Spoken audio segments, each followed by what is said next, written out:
This idea sounds simple on the surface, a group of countries coming together to create a new currency. But when you really stop and think about it, it raises a much bigger question. What happens when the foundation of the global financial system begins to shift? Because for decades, one currency has quietly sat at the center of global trade, shaping how countries buy, sell, and interact economically. And most people never question it, not because it's perfect, but because it has always been there. Now that assumption is being challenged. If BRICS moves forward with its own currency system, the implications go far beyond trade agreements or economic cooperation. It begins to touch something deeper: control, influence, and the structure of how global power is distributed. And once that structure begins to change, the effects are rarely isolated. They spread across markets, across industries, and across entire economies. So, the real question is not just whether a new currency is created. It's what happens next and who is prepared for the shift. To understand what's really at stake here, we first need to step back and look at what BRICS actually represents. BRICS is an economic alliance made up of Brazil, Russia, India, China, and South Africa. These are not small or isolated economies. Together, they account for a significant share of the world's population, a large portion of global resources, and an increasing percentage of global economic activity. What makes this important is that this group was never just about cooperation for the sake of it. From the beginning, BRICS has been about creating balance in a global system that many of its members believe is unevenly structured. At the center of that system sits the US dollar. For decades, the dollar has functioned as the primary global reserve currency. Countries use it to trade commodities, settle international transactions, and store value. This gives the United States a unique position within the global economy, not just economically, but strategically. Because when most transactions pass through systems linked to one currency, the country behind that currency gains influence over how those transactions happen. This is where the conversation around a BRICS currency begins. It's not just about creating something new. It's about reducing reliance on an existing system that comes with certain limitations. For BRICS nations, those limitations can include exposure to exchange rate volatility, dependency on external financial networks, and vulnerability to policy decisions made outside their control. So instead of operating entirely within that system, the idea is to build an alternative layer alongside it, not necessarily to replace the dollar overnight, but to create a parallel structure where trade between BRICS countries can happen more independently. What makes this important is that even a partial shift can have meaningful effects. If a portion of global trade begins to move through a different system, the balance of influence starts to change gradually. It doesn't happen all at once, and it doesn't need to, because economic systems rarely collapse overnight. They evolve through small adjustments that accumulate over time. This suggests that the discussion around a BRICS currency is not about immediate disruption. It's about long-term positioning. It's about creating options where previously there were few, and building flexibility into a system that has historically been centralized. And once that process begins, even at a small scale, it introduces a new dynamic into the global economy. A dynamic where multiple systems can exist at the same time. And that changes how everything else operates. To really understand why this idea of a BRICS currency matters, you have to look beyond the headlines and focus on the underlying strategy. Because this is not just about creating a new form of money. It's about changing how economic systems are structured. At the center of this strategy is one key objective: reducing dependence on the US dollar. Right now, a large portion of global trade is conducted using the dollar even when the countries involved are not the United States. This means that transactions often pass through financial systems that are influenced by U.S. institutions. What makes this important is that currency is not just a medium of exchange, it's also a channel of control. If your trade depends on a system you don't control, then your economic activity is indirectly influenced by decisions made outside your borders. So, from a strategic point of view, creating an alternative currency system is less about competition and more about autonomy. The next layer of the strategy is building what you could call a parallel system. Not a replacement, at least not immediately, but an alternative. A structure where transactions can happen outside the dominant framework. This includes not just the currency itself, but the payment systems, clearing mechanisms, and financial institutions that support it. Because a currency on its own is not enough. It needs an entire ecosystem to function. What makes this important is that once a parallel system exists, even at a small scale, it creates options. And options change behavior. Countries can choose how they trade, where they settle transactions, and which systems they rely on. Another key part of the strategy is strengthening internal trade within BRICS. These countries already have significant economic relationships with each other, but those relationships are often mediated through external systems. A shared currency or payment framework could simplify that process. It could reduce transaction costs, limit exposure to exchange rate fluctuations, and make trade more efficient overall. This may seem like a technical detail, but it has broader implications. Because when trade becomes easier, it tends to increase. And when internal trade increases, reliance on external systems naturally decreases. There is also a timing element that cannot be ignored. This idea is gaining traction at a moment when global economic conditions are shifting. We're seeing rising geopolitical tensions, increased use of financial sanctions, and a growing awareness among countries about the risks of overdependence on a single system. The key detail here is that strategy often emerges in response to pressure. And in this case, the pressure is coming from the structure of the current global financial system itself. This suggests that the move toward a BRICS currency is not just proactive. It is also reactive. Another important dimension is competition, but not in the traditional sense. This is not direct confrontation. It's more subtle than that. It's competition through systems, through infrastructure, through capability. When one group of countries begins building an alternative system, others take notice. They adjust, they invest, they respond, and this creates a feedback loop, where the existence of one system encourages the development of another. Then there's the role of technology. Modern financial systems are deeply tied to digital infrastructure. Payment networks, data processing, cybersecurity, all of these are essential components. What makes this important is that technology lowers the barrier to creating new systems. In the past, building an alternative financial system would have been far more difficult. Today, it is still complex, but more achievable. This opens the door for new structures to emerge.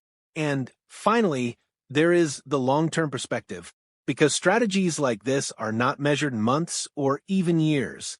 They are measured in decades. The goal is not immediate dominance. It's gradual influence. It's about positioning early in a system that is still developing. Because once that system matures, the early participants tend to have an advantage that is difficult to replicate. When you bring all of this together, the picture becomes clearer. This is not just about currency. It's about building flexibility into the global financial system. It's about creating alternatives where previously there were none. And it's about shifting from a single dominant structure to a more distributed one. And once that process begins, the next question becomes unavoidable. What does this actually mean for the global economy? So, once you understand the strategy behind a potential BRICS currency, the next step is to ask a more practical question. What does this actually mean for the global economy? Because ideas like this don't stay theoretical for long. They begin to influence behavior, even before they are fully implemented. In the short term, the first impact is psychological. Markets are driven not only by what exists, but by what is expected. Even the discussion of an alternative currency system introduces uncertainty. Investors begin to reassess risk. Institutions start to consider long-term scenarios. And governments begin to think more carefully about their own exposure to existing systems. What makes this important is that these reactions happen early, long before any official currency is launched. There is also an immediate effect on trade relationships. If BRICS countries start settling even a portion of their trade using alternative systems, it reduces the volume flowing through traditional dollar-based channels. At first, this may seem small, but economic systems are sensitive to gradual shifts. A small percentage change, repeated over time, can lead to larger structural adjustments. As we move into the medium term, the effects become more visible. Trade between BRICS nations could become more streamlined. Fewer currency conversions, lower transaction costs, less exposure to fluctuations tied to external currencies. This makes trade more predictable and, in many cases, more attractive. And when trade becomes easier, it tends to expand. At the same time, we could see changes in how countries manage their reserves. Right now, many nations hold large amounts of US dollars as part of their foreign reserves. But if alternative systems become more viable, diversification becomes more attractive. Not as a replacement, but as a hedge. This introduces a shift in how countries think about financial stability. Another important effect is on global investment flows. Capital tends to move toward areas where future growth is expected. If a BRICS currency system gains traction, it signals the development of new financial infrastructure. This can attract investment into emerging markets, regional financial institutions, technology systems supporting alternative payments. What makes this important is that investment shapes growth, and where capital flows, development follows. There is also a broader structural implication. The global economy has, for a long time, operated around a relatively centralized system. One dominant currency, one primary financial network. But the introduction of alternatives begins to change that structure. It creates a more distributed system, one where multiple financial pathways can exist at the same time. Now, in the long term, the implications become even more significant. We could be looking at a world where global trade is no longer anchored to a single dominant currency. Instead, we may see multiple systems operating in parallel. This doesn't necessarily create instability. In some cases, it can create balance, because dependence on a single system carries its own risks. Diversification reduces those risks. However, it also introduces complexity.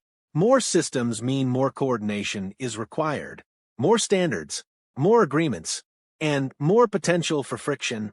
What makes this important is that the global economy may become more flexible, but also more fragmented. At the same time, this shift could influence how economic power is distributed. Countries that play a central role in alternative systems gain influence, not just through trade, but through infrastructure. Because as we've seen throughout history, those who help build systems tend to shape how they operate.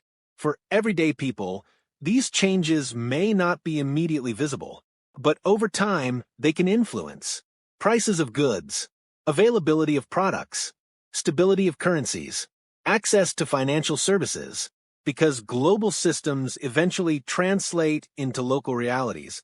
When you bring all of this together, a clear picture starts to form. A BRICS currency is not just about creating a new way to trade. It is about gradually reshaping how global economic activity is organized, not through sudden disruption, but through steady structural change. And once those changes begin to take hold, the next question becomes even more important. What is the deeper pattern behind all of this? Now, to really understand what's happening here, you have to zoom out even further. Because this is not just about BRICS, and it's not just about currency. It's about a pattern that has repeated itself throughout history. If you look closely at how global economic power has evolved, it rarely changes suddenly. Instead, it follows a sequence. A new space for activity emerges. Infrastructure is built to support that activity. Systems are created to manage it. And over time, those systems begin to define how value is created and distributed. We saw this with global trade routes. Nations that controlled shipping lanes and ports didn't just move goods. They shaped global commerce. We saw it again during industrialization. Countries that built factories, rail networks, and energy systems didn't just produce more. They set the pace for economic development. And more recently, we saw it in the digital era. Those who built communication networks and data systems didn't just connect the world, they influenced how information flows and how businesses operate. The key detail in all of these examples is not the technology itself. It's the system that formed around it. Because once a system is established, it becomes the framework within which everything else happens. This is where the idea of a BRICS currency fits in. It's not just about introducing a new unit of exchange. It's about building an alternative system, a system that operates alongside the existing one, but with its own structure, its own rules, and its own points of control. And here's where it becomes more interesting. Power, in today's world, is less about territory and more about systems. Who controls the system? Who sets the standards? Who decides how participation works? These are the questions that determine influence. So, when BRICS explores the idea of a new currency, what it's really doing is positioning itself within that system-building process, not necessarily to replace what exists immediately, but to create a structure where it has more influence over how economic activity flows. Another important point is how control works in these systems. It's not always direct. It doesn't require ownership of everything. Often, it comes through setting the framework, through defining how transactions happen, how data moves, how value is exchanged. Once those frameworks are in place, they guide behavior. There is also a strategic patience involved. Systems like this are not built overnight. They are developed gradually, layer by layer. What may start as a limited trade mechanism can expand into a broader financial structure over time. And as that structure grows, it creates interdependence. Participants begin to rely on it, not because they are forced to, but because it becomes efficient, accessible, and practical. This is how influence expands, not through sudden change, but through adoption. Another layer to this is expectation. Economic systems are shaped not just by what exists today, but by what people believe will exist in the future. When countries signal long-term commitment to building alternative systems, markets respond. Investors adjust. Institutions plan differently. Capital begins to move in anticipation of what's coming. What makes this important is that change often begins before the system is fully visible. It starts in how people think, how they plan, how they allocate resources. So, when you bring all of this together, the picture becomes clearer. This is not just about a currency. It's about the gradual emergence of a more distributed global system, one where multiple structures exist rather than a single dominant one. And that changes how power is organized. It becomes less centralized, more flexible, but also more complex. Now, here's the most important insight. The real impact of something like a BRICS currency is not immediate. It doesn't happen overnight. It happens through the system it helps create, because once that system reaches a certain scale, it begins to shape everything around it. Trade flows, investment decisions, economic relationships, and once those patterns are established, they tend to persist. So, the significance of this idea is not just in whether a new currency is launched. It's in what that launch represents, a shift in how global systems are built, and who gets to participate in shaping them. And once you start to see it from that perspective, you realize this is not just a financial story. It's a structural one that will quietly influence the future of the global economy for years to come. When you look at the broader picture, the idea of a BRICS currency starts to take on a very different meaning. It's no longer just about money or trade. It becomes part of a larger shift in how the global economy is structured. For a long time, the system has operated around a central point, one dominant currency, one primary financial network, and a set of rules that most countries have had to work within. That system didn't form overnight. It developed over time, gradually becoming the standard. What we're seeing now is not a sudden break from that system. It's the beginning of an adjustment, a slow, deliberate move toward creating alternatives, not to replace what exists immediately, but to reduce dependence on it. What makes this important is that economic systems rarely change through single events. They evolve through a series of small shifts. Each one may seem limited on its own, but together they begin to reshape the structure. A BRICS currency represents one of those shifts. It introduces the possibility of multiple systems operating at the same time. And once that possibility exists, behavior begins to change. Countries reconsider how they trade. Institutions rethink how they manage risk. Investors start looking at new areas of opportunity. At the same time, this does not mean the existing system disappears. It continues to play a major role, but its position becomes part of a broader landscape rather than the only option. And that creates a different kind of global environment, one that is less centralized, more flexible, but also more complex. What matters most here is not the speed of change, but the direction. Because once a shift in direction is established, it tends to continue, even if the progress is gradual. So, the real significance of this idea is not in whether a new currency is launched tomorrow. It's in what the conversation itself represents. A recognition that the system can evolve, and that alternatives can be built. And once that process begins, it doesn't just affect currency. It influences trade, investment, and the balance of economic power over time. So, the question is no longer just about BRICS. It's about the future of the global system as a whole, and how that system will continue to adapt in response to new pressures, new opportunities, and new strategies. And understanding that shift is what allows you to see where things may be heading long before the changes become obvious.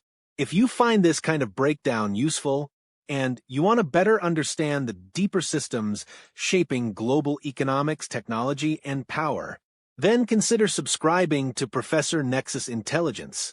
Because the most important changes are not always the loudest ones. They're the shifts that happen quietly in the background long before they become obvious to everyone else.